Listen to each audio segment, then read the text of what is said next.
Let's talk about the structure deck pool organized by the OCG side of Yugi-Oh. I believe this is the second time now that the pool to select the next structure deck is being organized. I still remember the first one last year where I voted for Chaos and watched in anguish as the deck flopped in the chart, with Shadow winning the first spot, Sacred Beast in the second, and Charmer in the third. Surprisingly though, Charmer get their own structure deck as well in this two-winner pool, which give us hope that this year's structure deck pool would repeat the similar pattern. Which is why this year's vote is ever so more important. First, let's look at the contender. We have Kuribo, Cyber Style, Morphotronic, Star Seraph, Super Heavy Samurai, Trickstar, Ice Barrier, Gusto, Tour Guide, and lastly, Kaiju. Out all of this, Cyber Style is the most popular and confusing choice. There's two reasons for the confusion. The first is the naming choice. Cyber Style make people think of other archetype with cyber in it, like Cyber Angel, or the sub-archetype of this monster, the Cyber Dark. This confusion, however, is easily remedied just by looking at the artwork that is put for Cyber Style voting badge. It's a picture of Cyber Dark and Cyber Dragon. Simple as that. The second confusion is to why the Cyber Style is currently on the top of the pool. Why would people vote for Cyber Dragon if it's already have two structure deck products, the old Cyber Dragon structure deck and the one in Legendary Dragon decks? What people fail to notice, however, especially the TCG players, is that OCG players does not have Legendary Dragon decks and have to pick up whatever new support introduced there as singles scattered in other sets. Therefore, for the OCG player who only have one Cyber Dragon structure deck so far, it's only logical for them to want another, especially one with more updated builds. So now that the current standing in the pool is as follow, and as of recording this video, there is less than 72 hours before the pool ends. With this little time left, I'm going to explain why voting matters.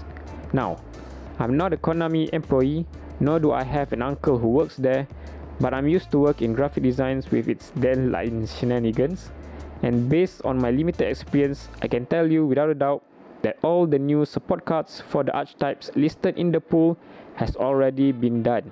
It's already a finished product waiting for release. After all, cards need to be designed and tested beforehand months before being approved and later produced before being shipped and made available to consumers, players. I also believe that other archetypes with new supports already ready and in the bunker of Konami Yugi-Oh R&D just waiting to be released. This poll is just a way for Konami to interact and celebrate their players, giving some form of option of which of their favorite archetype should be made to structure decks. Which means, regardless of which monster we vote, we will receive all the other monster support cards in the near future. Just look at Chaos, the one I voted and lost last year, now have new support cards in Toon Chaos. Or Jinzo, which appear in the Legendary pack. All the archetypes listed already have a new card ready to be distributed after the pool is over. So it doesn't matter who wins, right? Everyone will eventually get the card they want, right? Wrong. Voting is important because the result will impact the availability of the cards, especially as singles in secondary market.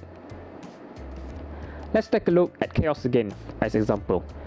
Should Chaos wins last year, we would have Chaos Space, the Chaos Creator, and all the other new Chaos support bundle up, all nice and easily accessible in a structure deck. Which means getting a playset of all that card, which will only cost you $30 max.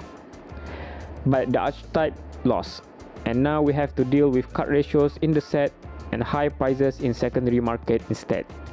Whichever archetype was in the pool will have their new support placed in side set with varying card ratios and falls, making it impossible for the archetype to be accessible for everyone.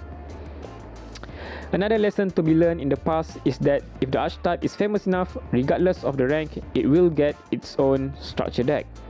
Charmer, despite losing to third place, still ended up getting a structure deck because it has huge fan following. Which brings me to Cyber Style. I get it. OCG doesn't have the second deck.